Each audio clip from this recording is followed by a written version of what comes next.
আল্লামাহুল বায়ান, আর মানুষকে বায়ান শিখালেন। তিনি সূক্ষ্মভাবে সারা দুনিয়ার ব্যক্তিদের মানুষকে বুঝিয়ে দিলেন আসল বায়ান কি তোমরা শোনো। আল বায়ান মিনাল কুরআন, আসল বায়ান হলো কুরআন। দুনিয়াতে বায়ান খুব কম হয়, আর হয় শুধু আওয়াজ। কিসের বলছেন না? সেই জন্য বক্তাদের আবার নাম আছে বিশেষণ। বিশেষণ বলছেন গুণবাচক না। কেউ কোকিল কুন্টি, আর কেউ বুলবুলে বাংলাদেশ, বুলবুল, এরকম নাই? হ্যাঁ, ও রঙ্গরসে মজিয়ে রাখে, করে না কেউ চুলবুল। ও রঙ্গরসে মজিয়ে রাখে, করে না কেউ চুলবুল। কেউ বলে দোয়েল কোকিল, আর কেউ বা বলে বুলবুল। শুনছেন? আল্লাহ বলছেন কোরআন বলো। আল্লাহ নিজেই বলছেন কোরআন হলো আমার সর্বশ্রেষ্ঠ কি দান, এটাই আমার আসল দান। তুমি আমাকে চিনতে পারো। কোরআন শরীফের একটা সূরা নাযিল করলেন আল্লাহ, নাম দিলেন মুহাম্মদ সাল্লাল্লাহু আলাইহি ওয়াসাল্লাম। পাক নবীর নামের সূরা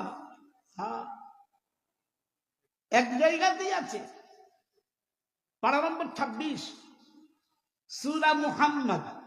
মুহাম্মদ সাল্লাল্লাহু আলাইহি ওয়াসাল্লামের নামের সূরা, আয়াত নম্বর 2, ওয়াল্লাযীনা আমানু ওয়া আমিলুস সালিহাতি ওয়া আমানু বিমা নুযিলা আলা মুহাম্মাদিন ওয়া হুয়াল হাক্কু মির রাব্বিহিম।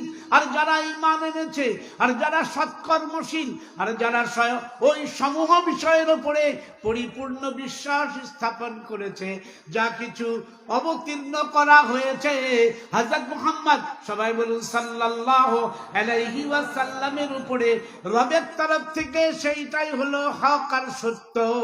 জোরে বলুন সুবহানাল্লাহি ওয়া বিহামদিহি। একটা হলো আল্লাহর কালাম, আর দ্বিতীয় হলো মুহাম্মাদুর রাসূলুল্লাহ, সবাই বলুন সাল্লাল্লাহু আলাইহি ওয়াসাল্লামের পবিত্র ফরমান। তার পবিত্র জীবনী আর তার পবিত্র বাণী, এর নাম হচ্ছে একটা কিতাব, আর একটার নাম হলো সুন্নাহ। কি ভাই? কিতাব আর সুন্নাহ। তো আমার সম্মানীয় ইমানদার ভাইরা, আল্লাহ নিজের পরিচয় নিজেই দিচ্ছেন। আমার এই এই ছেলে লাঠি নিয়ে বসে আছে, দেখতে পাচ্ছি না?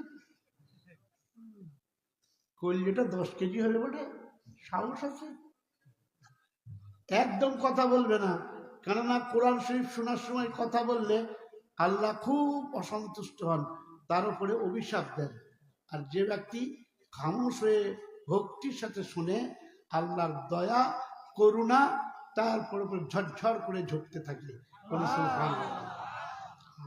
এই জন্য কেউ কথা না বলে, যতক্ষণ আমি আপনাদের সামনে আছি, আমি আমার পড়াটা শুনিয়ে যাই, নাকি বলেন? হ্যাঁ। তো সম্মানীয় ইমানদার ভাইরা, আল্লাহ বলছেন আমি আমার পরিচয় দিই, কি করেছি তোমাদের জন্য। তোমরা আমাকে দেখতে পাবে না, কেন দেখতে পাবে না? তো আল্লাহ বললেন আমি হলাম অসীম, আর তোমরা হলে সসীম। কি ভাই শুনছেন? আল্লাহ কি অসীম, আর আমরা কি সসীম। সসীম অসীমকে অবলোকন করতে পারে না, সম্ভব নয়। এই জন্য বলে লা তুদরিকুল আবসার ওয়া হুয়া ইউদরিকুল আবসার ওয়া হুয়াল লাতীফুল খাবীর। জি হ্যাঁ, আল্লাহ বললেন আমাকে মানো, আমাকে জানো, আর আমাকে আমার কথা মেনে চলো। আমি তোমাদের প্রভু, তো রব, তো রব চাহি চলবে, মন চাহি চলবে না।